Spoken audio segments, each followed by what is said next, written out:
Hello everyone, this is Dr. Saurabh Kumar, Head Department of Botany, Khandelwal college of management science and technology, Bareilly. आज जिस topic पर हम बात करेंगे वो है सिंगल सेल प्रोटीन।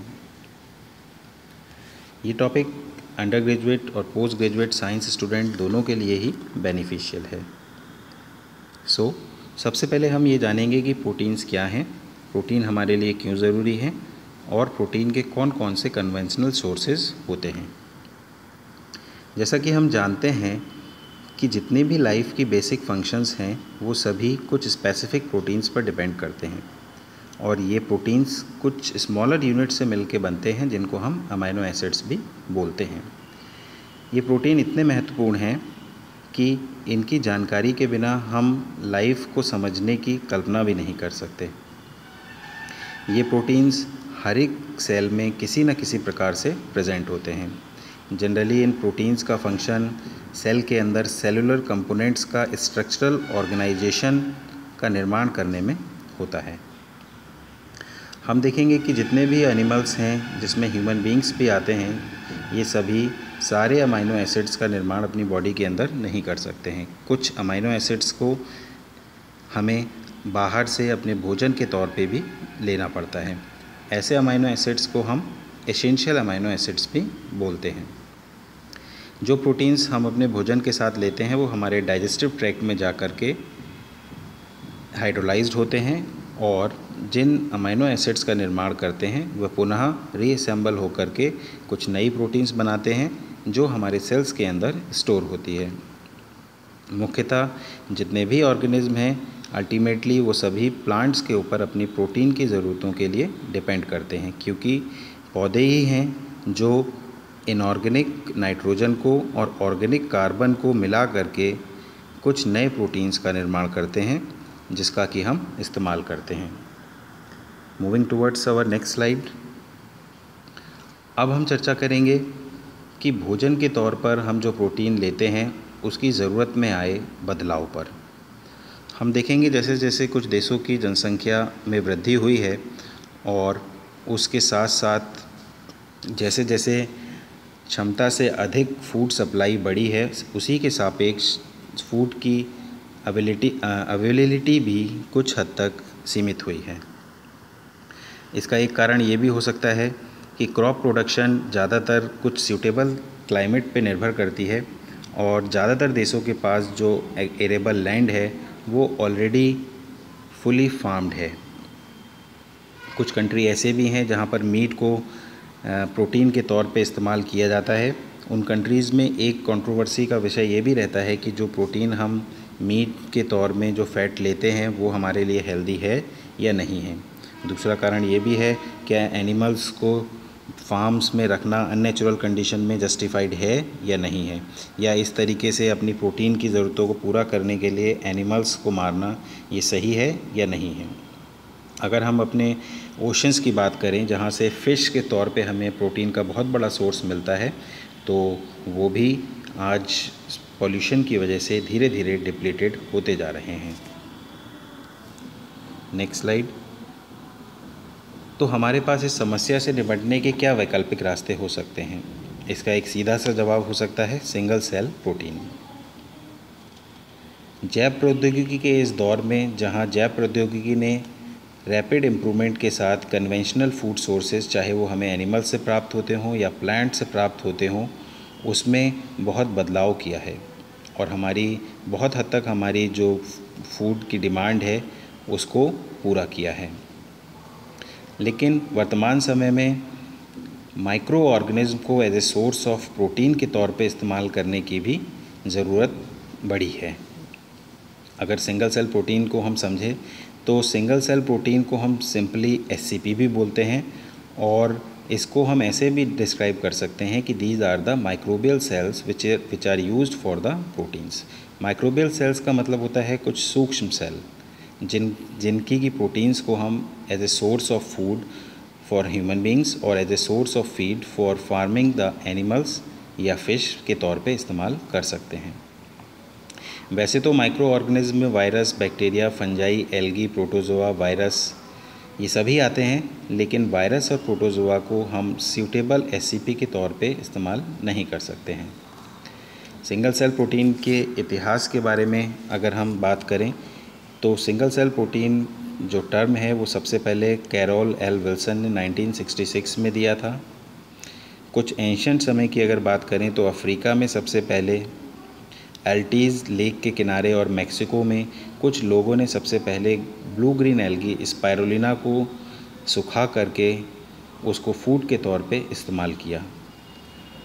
अगर बात की जाए कि सिंगल सेल प्रोटीन के इंडस्ट्रियल प्रोडक्शन के बारे में तो इसके लिए हमें बहुत पीछे वर्ल्ड वार फर्स्ट के समय जाना होगा, जहां पर टोरुला ईस्ट जो कि एक फंजाई है उसको सबसे पहले जर्मनी ने यूज़ किया था in the form of soup and sausages. Moving to next slide. अब सवाल आता है कि एससीपी को क्यों इस्तेमाल किया जा सकता है, ऐसी क्या विशेषताएं हैं सिंगल सेल प्रोटीन में जिसके लिए हम इसको इस्तेमाल कर सकते हैं। तो एक सबसे बड़ी खासियत जो है सिंगल सेल प्रोटीन की वो ये है कि it helps in saving the agricultural space, यानी कृषि योग्य जो भूमि है उसको बचाने में, उसको इस्तेमाल करने में ये सहायक हैं।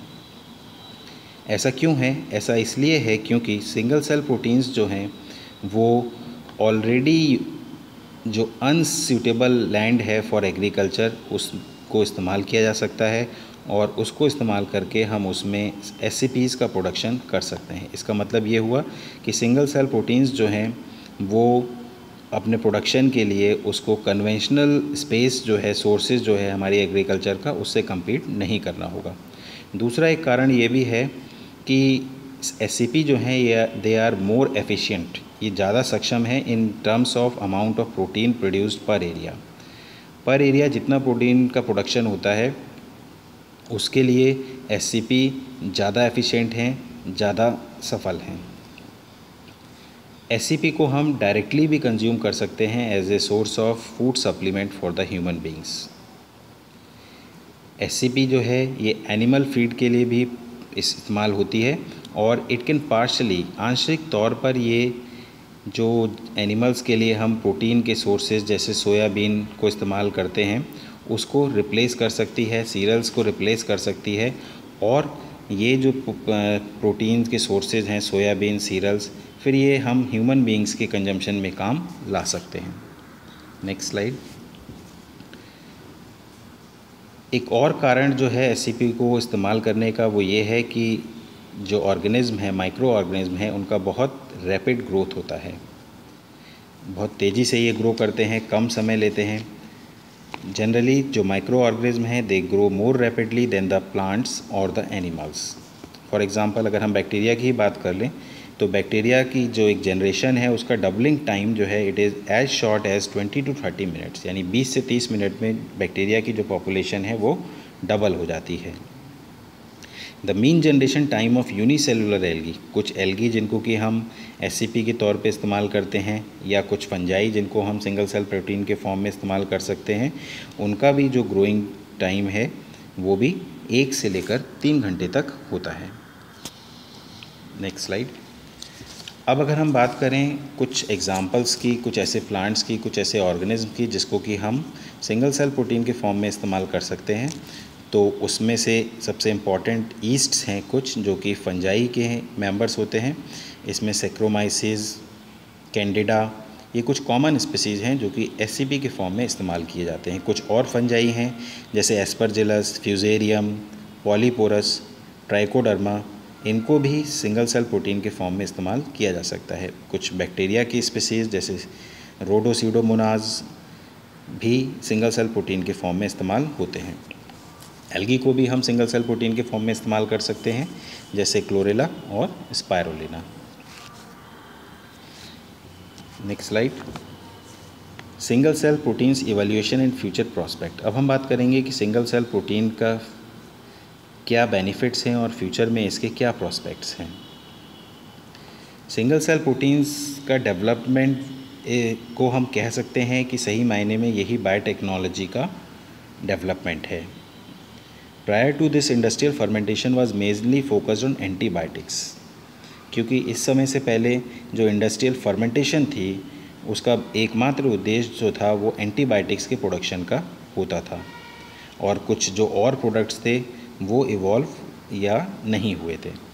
This was not the case with SCP, which had to compete with similar products in the market. Single cell proteins के साथ एक ख़ास बात ये भी है कि उसे दो दूसरे प्रोडक्ट्स हैं मार्केट में उसके साथ compete करने की ज़रूरत नहीं है।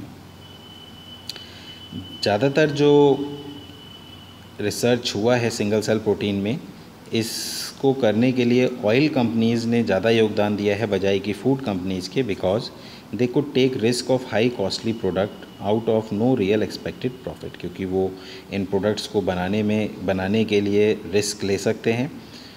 दूसरा एक कारण ये भी है कि efforts are tried so far by adding dry SCP as a supplement to diet. आज के समय में ये कोशिश की जा रही है कि कैसे हम सिंगल सेल प्रोटीन को अपनी डाइट में सप्लीमेंट्स के फॉर्म में इस्तेमाल करें, जिससे कि बहुत हद तक जो हंगर की प्रॉब्लम है वो उसको दूर किया जा सके।